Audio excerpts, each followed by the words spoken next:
കോഴിക്കോട്ടെ ഇടതുമുന്നണി സ്ഥാനാർത്ഥി എ പ്രദീപ് കുമാറിന്റെ പ്രചാരണത്തിനായി സാംസ്കാരിക പ്രവർത്തകരൊക്കെ ഒത്തുകൂടി. സാംസ്കാരിക ലോകം ഇടതുമുന്നണിക്കൊപ്പം എന്ന പ്രമേയത്തിലായിരുന്നു ഒത്തുകൂടൽ. കോഴിക്കോട് കടപ്പുറത്ത് നടന്ന പരിപാടി ഷാജി എൻ കരുൺ ഉദ്ഘാടനം ചെയ്തു. കോഴിക്കോട് മണ്ഡലത്തിലെ ഇടതുമുന്നണി സ്ഥാനാർത്ഥി എ പ്രദീപ് കുമാറിന്റെ കലാലയ രാഷ്ട്രീയ കാലത്തെ സഹപ്രവർത്തകരുടെ നേതൃത്വത്തിലായിരുന്നു സാംസ്കാരിക പ്രവർത്തകരുടെ സംഗമം. അദ്ദേഹത്തോടൊപ്പം വിദ്യാർത്ഥി സംഘടനാ പ്രവർത്തന കാലത്ത് ഉണ്ടായിരുന്ന സഹപ്രവർത്തകർ സുഹൃത്തുക്കളെല്ലാം എന്നിവിടെ ഒത്തുചേരുക പ്രദീപിന് വേണ്ടി. പാട്ടുപാടിയും ചിത്രം വരച്ചും അവർ ഒത്തുകൂടി.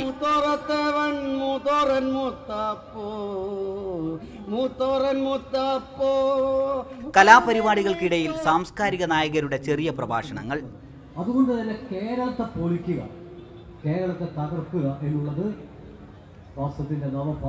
വൈകുന്നേരം തുടങ്ങിയ സാംസ്കാരിക സംഗമം രാത്രി ഏറെ വൈകിയാണ് സമാപിച്ചത്. കലാവിഷ്കാരങ്ങൾക്ക് സാക്ഷിയാവാൻ നിരവധി പേർ തടിച്ചുകൂടിയിരുന്നു. ക്യാമറ പേഴ്സൺ അനൂപ് സിപിക്കൊപ്പം ഷെഫീഖ് നസ്രുള്ള, മീഡിയ 1, കോഴിക്കോട്.